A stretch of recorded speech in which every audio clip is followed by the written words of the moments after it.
नमस्कार दोस्तों, आप सभी का स्वागत है मेरे नए कहानी के शीर्षक ईमानदारी का फल।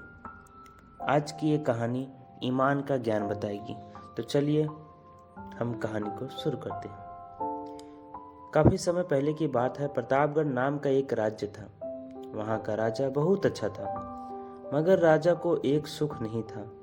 वह यह कि उसके कोई भी संतान नहीं थी और वह चाहता था कि अब वह राज्य के अंदर किसी योग्य बच्चे को गोद ले, ताकि वह उसका उत्तराधिकारी बन सके और आगे की बागडोर को सुचारू रूप से चला सके। और इसी को देखते हुए राजा ने राज्य में घोषणा करवा दी कि सभी बच्चे राजमहल में एकत्रित हो जाएं। ऐसा ही हुआ। राजा ने सभी बच्चों को पौधे लगाने के लिए भिन्न भिन्न प्रकार के बीज दिए और कहा, अब हम 6 महीने बाद मिलेंगे और देखेंगे किसका पौधा सबसे अच्छा होगा।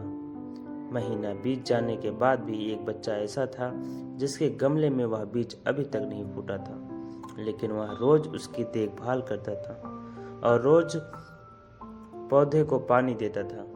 देखते ही देखते 3 महीने बीत गए। बच्चा परेशान हो गया।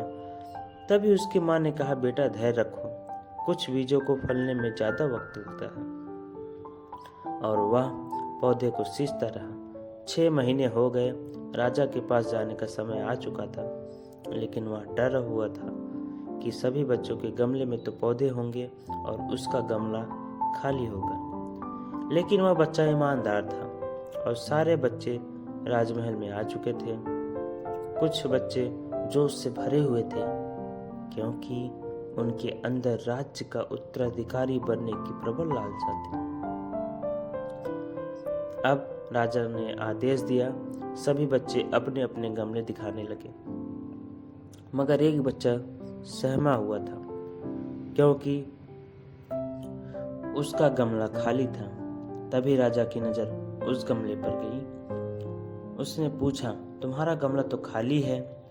तो उसने कहा, लेकिन मैंने इस गमले की 6 महीने तक देखभाल की है। राजा उसकी ईमानदारी से खुश था कि उसका गमला खाली है, फिर भी वह हिम्मत करके यहाँ आ तो गया।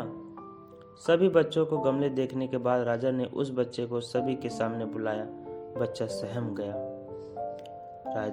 राजा ने वह गमला सभी को दिखाया। सभी बच्चे जोर से हंसने लगे। राजा ने कहा, शांत हो जाए, इतने खुश मत होइए। आप सभी के पास जो पौधे हैं वो सब बंजर हैं। आप चाहे कितनी भी मेहनत कर लें, उनमें से कुछ नहीं निकलेगा। लेकिन असली बीज यही था।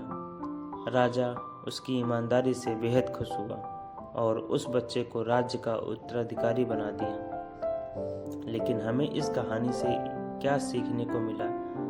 मेरे हिसाब से अपने अंदर ईमानदारी का होना बहुत जरूरी है। अगर हम खुद के साथ ईमानदार हैं तो जीवन के किसी न किसी पड़ाव में सफल हो ही जाएंगे, क्योंकि हमारी औकात, हमारी क्षमता हमें ही पता होती है। हम खुद को पागल बनाकर खुद का ही नुकसान करते हैं। आशा है आपको कहानी अच्छी लगी है। इस कहानी से आपका क्या अभिप्राय है, कृपया कमेंट करके बताएं और प्लीज़ चैनल को लाइक, शेयर एंड कमेंट करें, सब्सक्राइब करें। कहानी सुनने के लिए आपका धन्यवाद।